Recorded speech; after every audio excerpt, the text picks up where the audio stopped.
Hello all, welcome to my channel. In today's topic of operational research, I will explain you the basic terms used in linear programming. So let's start. We'll start with the appearance of a LP problem. Any LP problem would look something like this. There will be something written like maximize, something written like subjected to, and where the x1, x2, x3 is greater than or equal to 0. Now this maximize z is equal to 6x1 plus 15x2 plus 25x3 is called as objective function. Then subjected to this 1, 2 and 3, three inequalities are called as constraints. In constraint you can see this is inequality. It can be of same type less than or equal to, it can be of same type greater than or equal to, it can be mixed type, or it can also have equality here. x1, x2, x3 are called as decision variables. And here there is a constraint where x1, x2, x3 are greater than or equal to 0 is called as non-negativity restriction.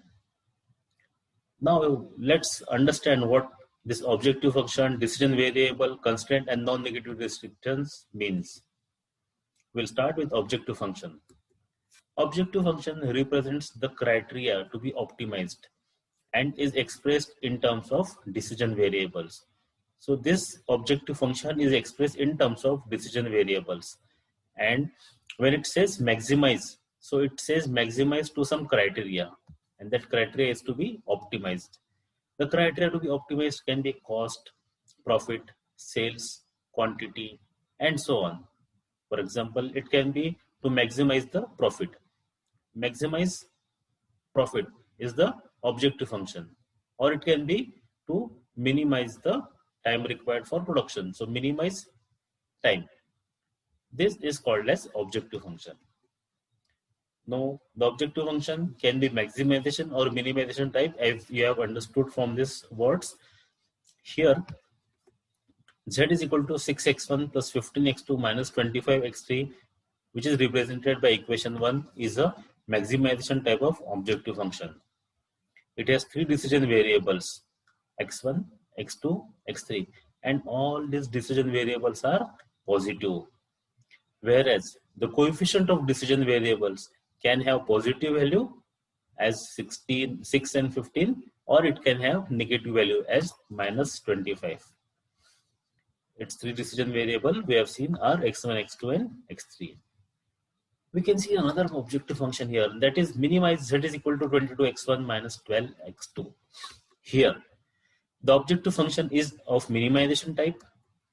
It has two decision variables, x1 and x2, and the coefficient of x1 is positive, coefficient of x2 is negative. So let me tell you one thing, that it doesn't depend on whether it is a maximization objective function or a minimization objective function, that the coefficient of x1 and x2 will be positive or negative.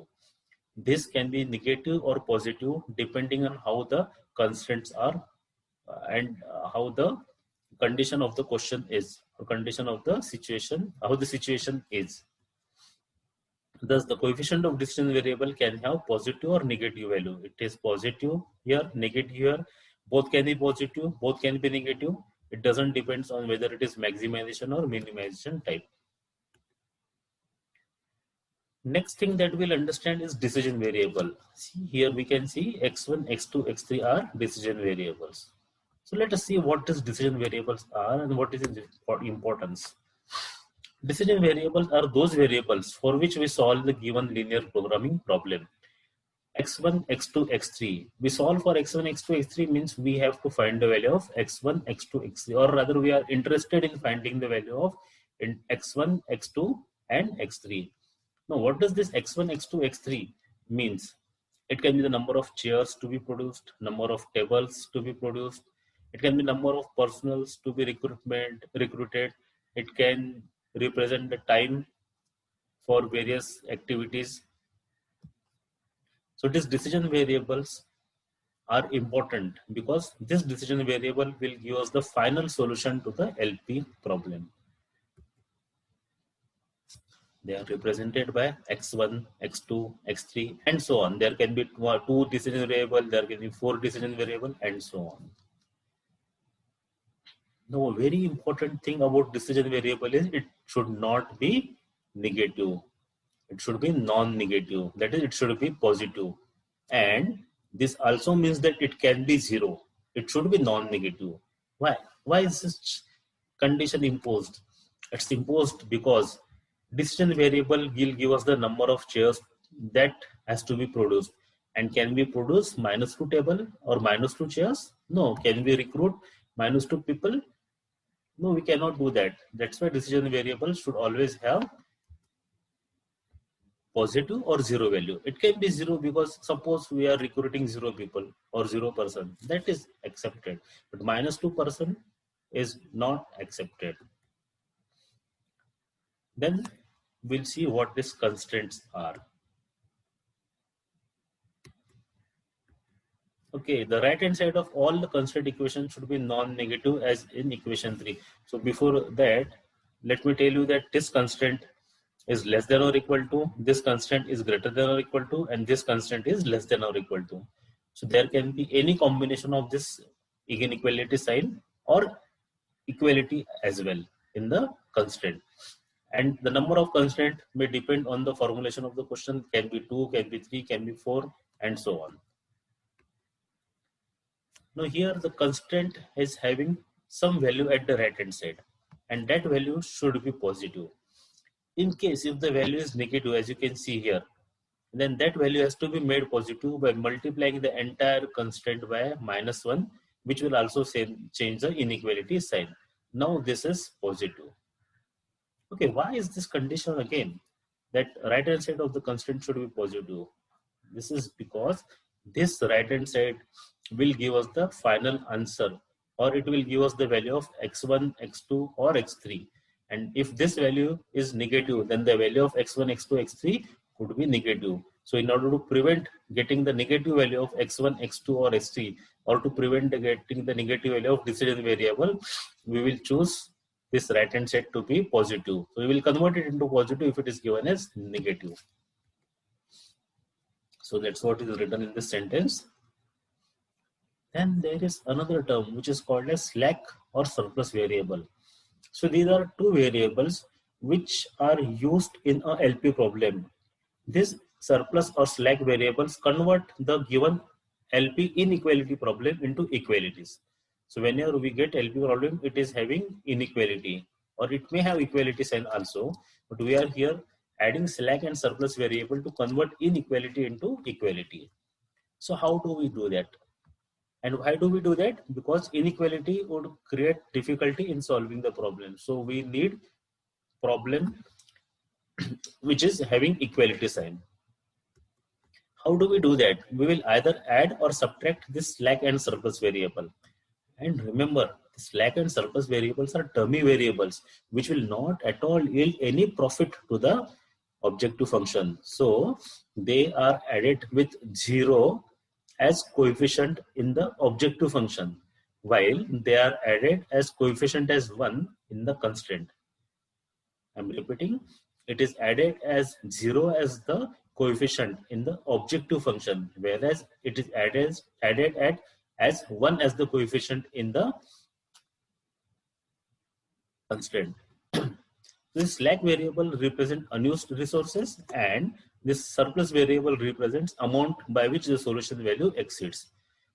So slack is generally added and surplus is generally subtracted.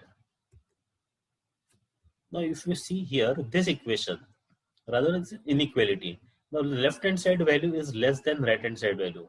Now in order to make the left hand side equal to right hand side, what we have to do, we will have to add something in the left hand side. So if we add something in the left hand side, then this left hand side may become equal to right hand side, and that what we add is called as slack variable. So if you see in the next equation here, we have added the slack variable S1, we have added, and now we can say that this is equal to this, left hand side is equal to right hand side, and this can be easily solved now by using some mathematics. And if we have greater than inequality, then what will we do? Then this side is, left hand side is greater than right hand side. So we have to subtract something from the left hand side so that the left hand side will become less, and we can add an equality sign here. So how will we do that? We'll do that by writing minus S2. So if you have noted here, S1, S2, this is plus, this is minus. Why this is plus? Because this was less, so less than equal to sign.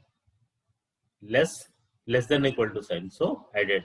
This is greater, so greater than equal to sign, so this is subtracted. So you have to remember this. And this 1 and 2 are just the suffix for S. S and this S both denotes slack or surplus variable. There is another concept now which is very important, and that is basic and non-basic variable. Any LP problem starts with identifying the basic and non-basic variable, and then only we will move to solve the LP problem. So what are these basic and non-basic variables? Non-basic variables are those variables whose value can be set to 0. Non-basic variables can be made 0. It can be made 0 so that we can solve the given problem. Because unless and until we make them 0, we will not be able to solve the LP problem. So which variables should be made 0? Non-basic variables can be made 0. So basic variables are those variables which can take any positive value other than 0. So non-basic variables should be set to 0, and basic variables are other than 0. Now, while solving a LP problem, first the non-basic variables are identified. Why? Because we have to make them as 0. So the first step will be to identify non-basic variable. So we need to identify this non-basic variable. How will we identify non-basic variables? These are those variables which occur in more than one constraint. We have seen the number of constraints in the second slide. Constraint number 1, constraint number 2, constraint number 3. In constraint number 1, there was x1. Constraint number 2 also we had x1. Constraint number 3 also we had x1. So these are those variables which occur in more than one constraint. So x1 has occurred in more than one constraint. So x1 is non-basic variable, and x1 can be set to 0. Similarly, these are assigned 0 values so that the basic variables gives an initial basic feasible solution to the LP problem. We'll see in the coming slide what does initial basic feasible solution means.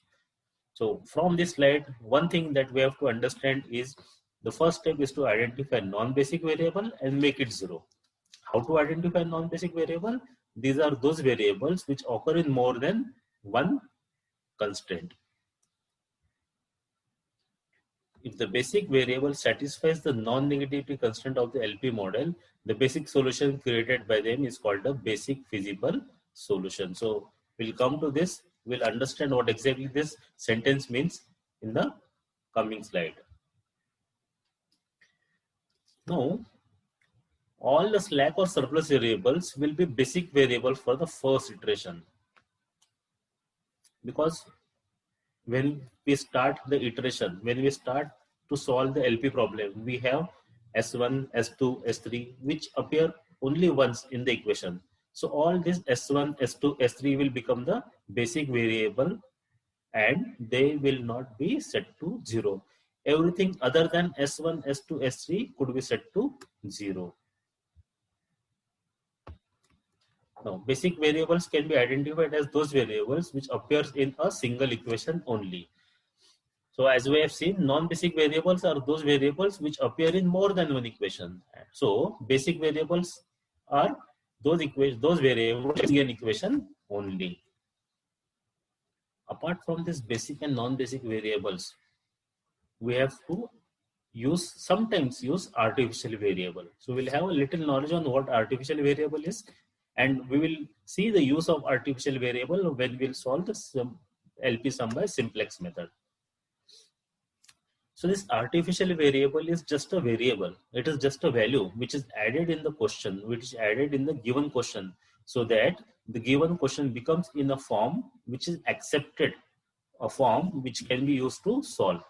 And when does this artificial variable come? It comes in two scenarios.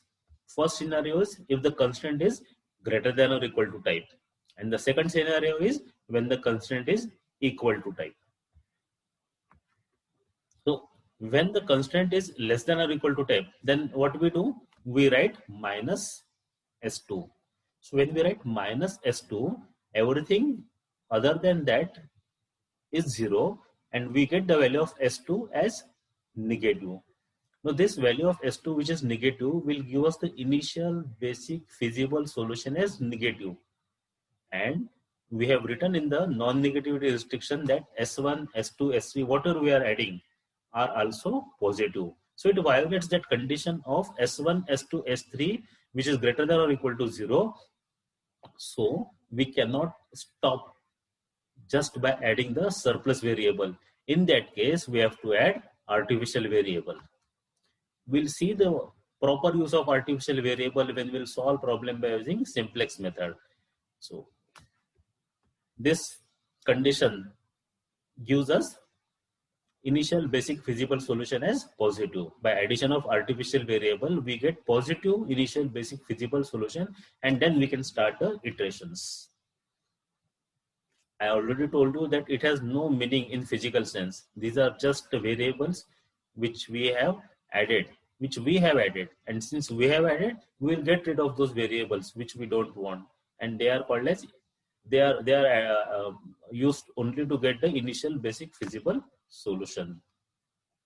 So as I have already told, these are used only when constraint is less than, greater than or equal to type, or equal to, inequality of greater than or equal to, or equality sign. When we have less than or equal to, in that case we get the value of S1 or S2 whatever we are using as positive. So in that case we do not have to add the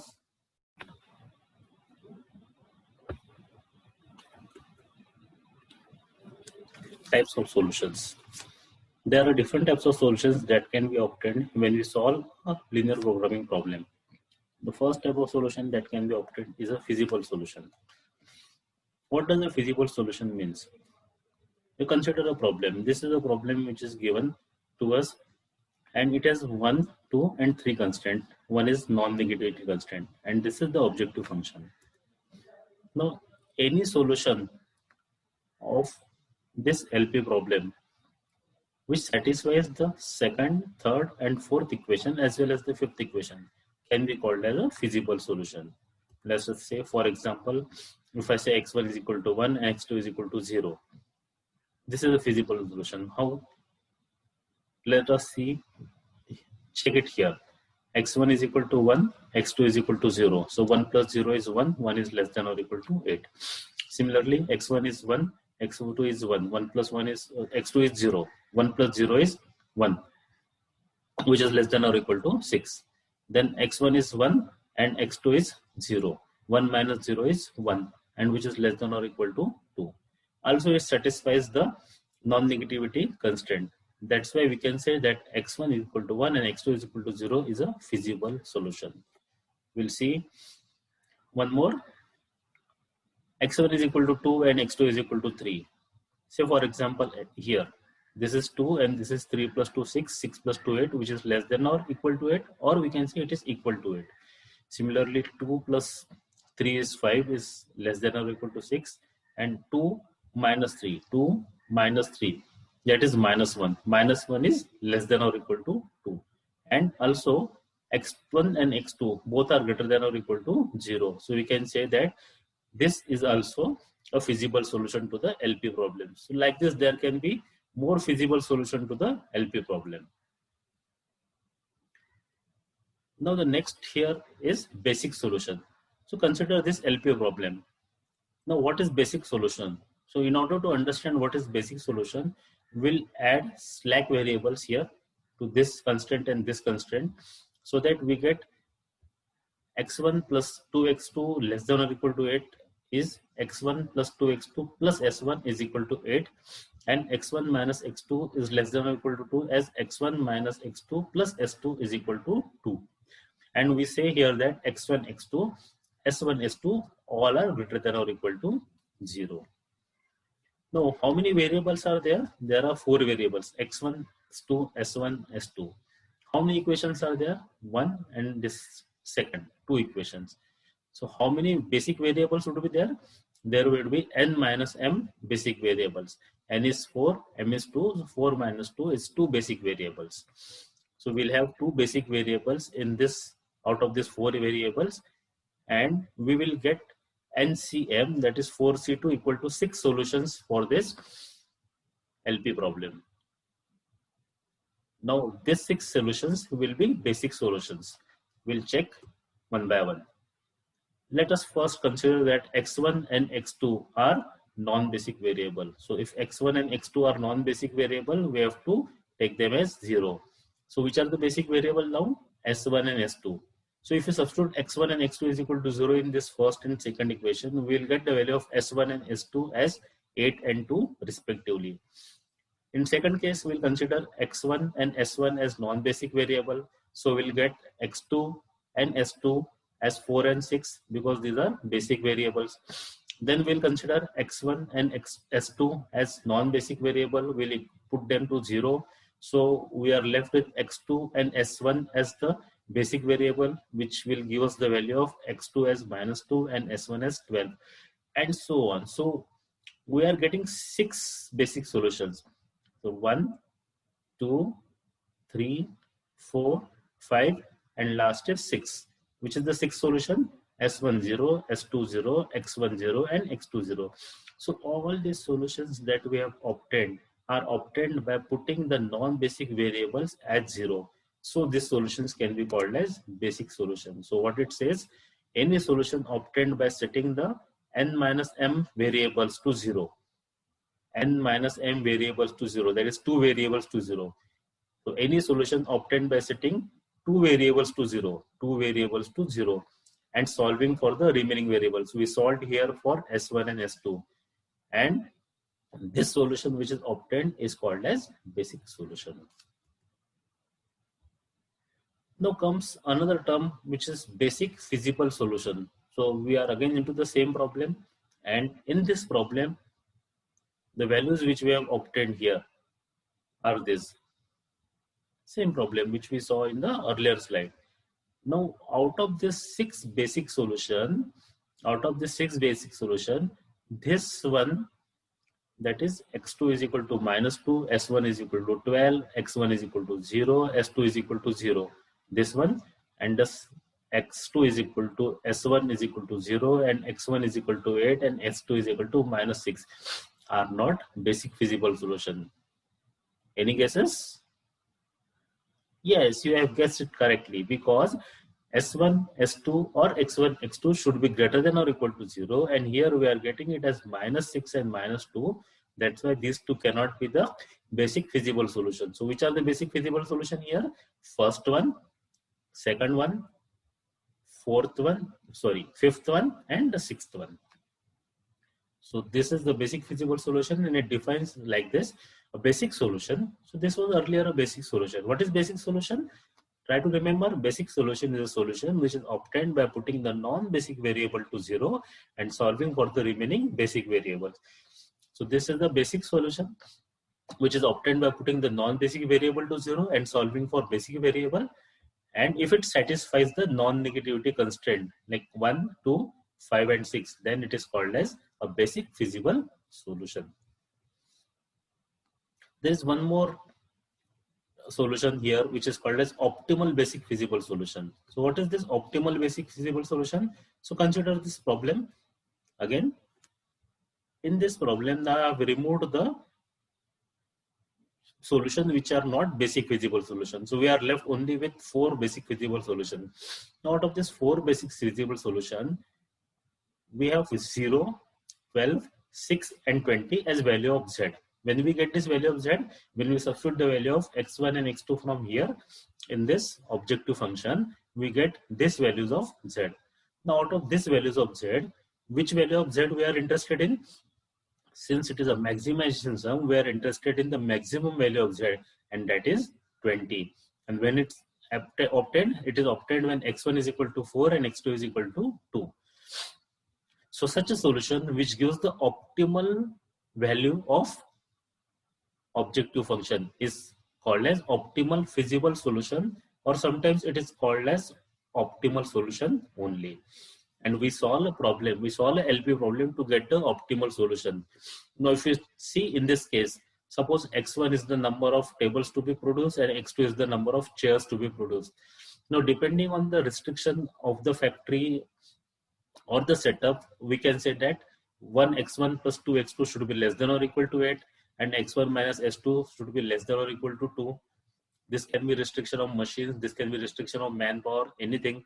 Now considering this restriction and this non-negativity restriction, which is the best value of z that we can obtain? That can be obtained here when x1 is equal to 4 and x2 is equal to 2. So number of tables to be produced, x1 should be 4, and number of chairs to be produced, x2 should be 2, and then only we will get the optimum value of z.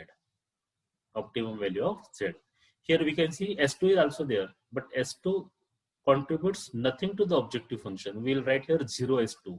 So this is of no use. x2 is equal to 6 is of no use in finding the value of optimum value of the objective function. Now there are certain steps to be followed to solve a LP problem. If you follow the steps, it will be easy for you to solve the LP problem. The first step is to convert the given problem into a standard form. Now we have already understood that a given problem is converted, inequalities are converted into equality by adding slack or surplus variable. So S1, S2, S3. So these are the three slack variables that we have added. Slack variables we have added S1, S2, S3. Nothing apart from this S1, S2, S3, and this inequality has changed. Everything remains the same. And in the objective function, its coefficient will be 0, 0, and 0. And we also state that this S1, S2, S3 all are greater than or equal to 0. So this is the standard form. We'll study more on standard form in the upcoming video on forms of LP problem. There are various forms of LP problem that we'll study in that video. So as of now, you can understand that just by putting inequality or just by converting inequality into equations, we get the standard form. We'll study it in more detail in the upcoming videos. Okay. Now the second step is to find the initial basic feasible solution. So as I have already told you, we'll see it here again. These are the non-basic variables x1, x2, and x3. We'll put this x1, x2, x3 as 0. So we are left with s1 is equal to 100. Second case, we are left with S2 is equal to 80. In third case, we are left with S3 is equal to 90.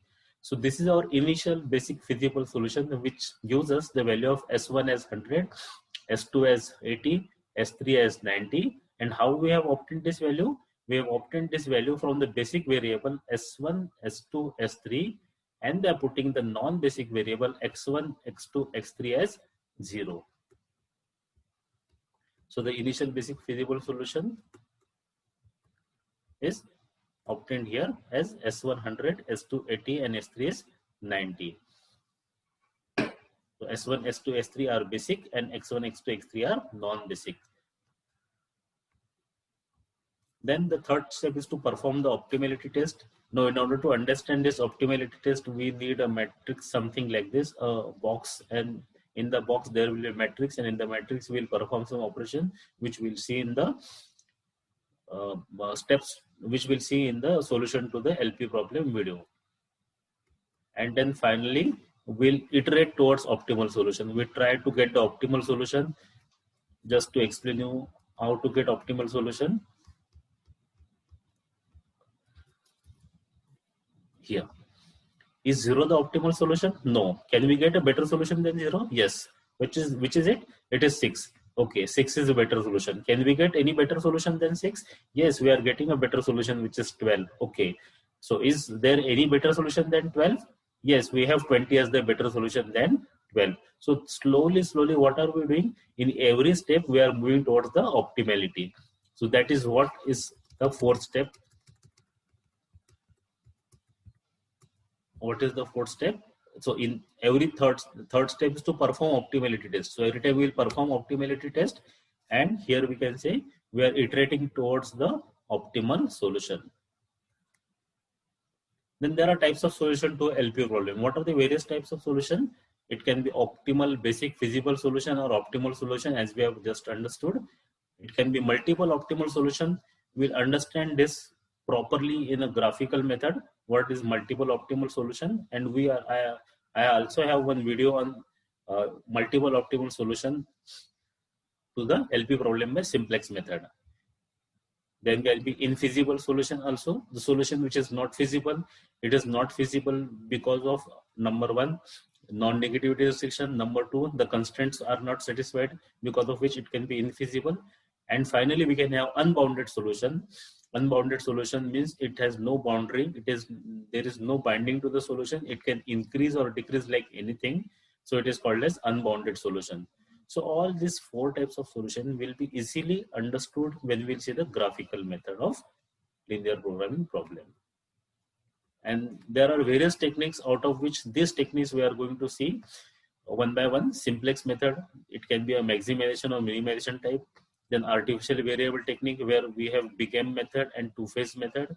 Then we have dual simplex method, and finally we have revised simplex method. So only these are not the technique. There are many other techniques which are used to solve a LP problem, but these are the commonly used techniques to solve the LP problem. So if you have liked the video, press the like icon and subscribe to my channel if you have not subscribed. Thank you very much for watching. Thank you.